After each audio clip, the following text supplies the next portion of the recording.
आप जानते हैं कि दुनिया का पहला सुपर पावर अमेरिका, रोम या यूनान नहीं था।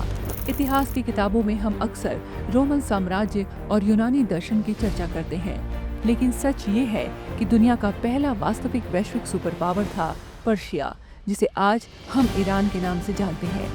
करीब 2500 साल पहले इस साम्राज्य का झंडा एशिया, यूरोप और अफ्रीका तीनों महाद्वीपों पर लहराता था।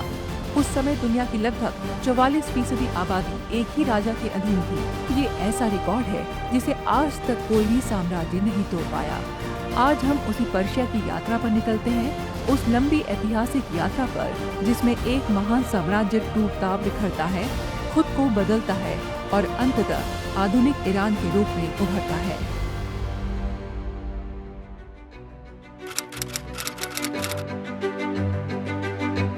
आज जिसे दुनिया ईरान कहती है, वो नाम नया नहीं है। ईरान शब्द का अर्थ है आर्यों की भूमि। करीब 4000 साल पहले मध्य एशिया के घास के मैदानों से आर्यों की कई शाखाएं अलग अलग दिशाओं में फैली। एक शाखा भारत आई और दूसरी उस ऊंचे पठार पर बस गई जिसे हम आज ईरान कहते हैं।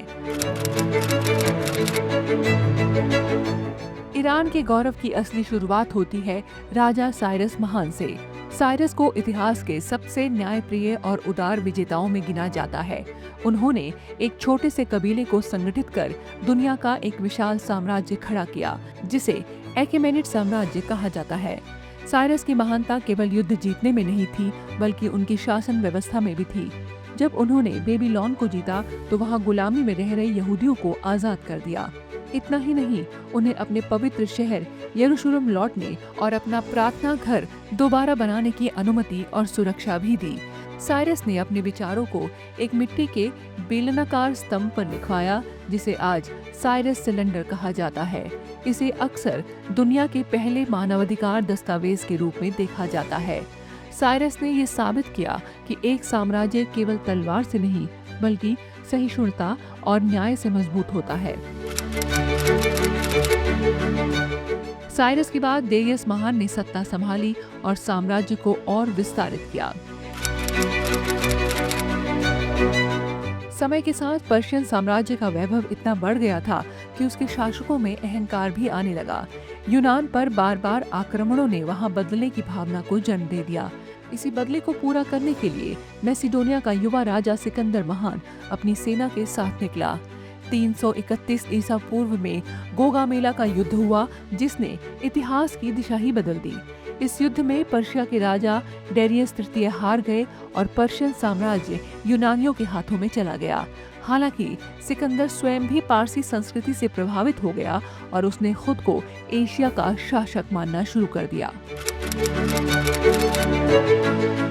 7वीं सदी में अरबों के आक्रमण के साथ ईरान में बड़ा धार्मिक परिवर्तन आया। उस समय वहां का प्रमुख धर्म जरथुस्त्र धर्म था, जिसमें अग्नि को पवित्र माना जाता था।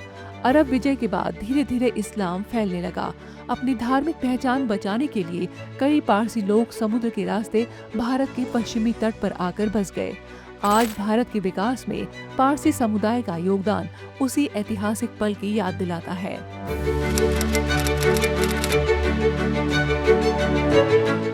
13वीं सदी में मंगोलों के आक्रमण ने ईरान को भयंकर विनाश का सामना कराया।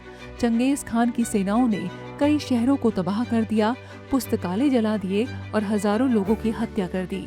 बाद में तैमूर के हमलों ने भी इस क्षेत्र को भारी नुकसान पहुंचाया।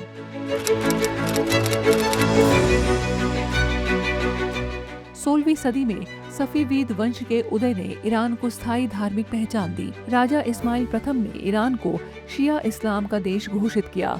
ये निर्णय केवल धार्मिक नहीं बल्कि राजनीतिक भी था, क्योंकि ईरान अपने पड़ोसी सुन्नी ऑटोमेट साम्राज्य से अलग पहचान बनाना चाहता था।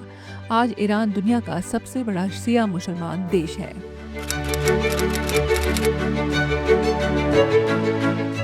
20वीं सदी में ईरान के इतिहास में एक नया मोड़ आया जब वहां तेल की खोज हुई। तेल ने देश को समृद्ध बनाया, लेकिन साथ ही वैश्विक शक्तियों के हस्तक्षेप का केंद्र भी बना दिया। राजशाही और पश्चिमी प्रभावों के खिलाफ बढ़ते असंतोष ने अंततः एक बड़ी राजनीतिक क्रांति को जन्म दिया। इस क्रांति के बाद राजशाही समाप्त हुई और ईरान एक इस्लामी गणराज्य बन गया। भारत और पर्शिया का रिश्ता केवल इतिहास की किताबों तक सीमित नहीं है। हमारी भाषा के कई शब्द जैसे बाजार, गवाह, दस्तावेज, जमीन, ये सब फारसी से ही आए हैं।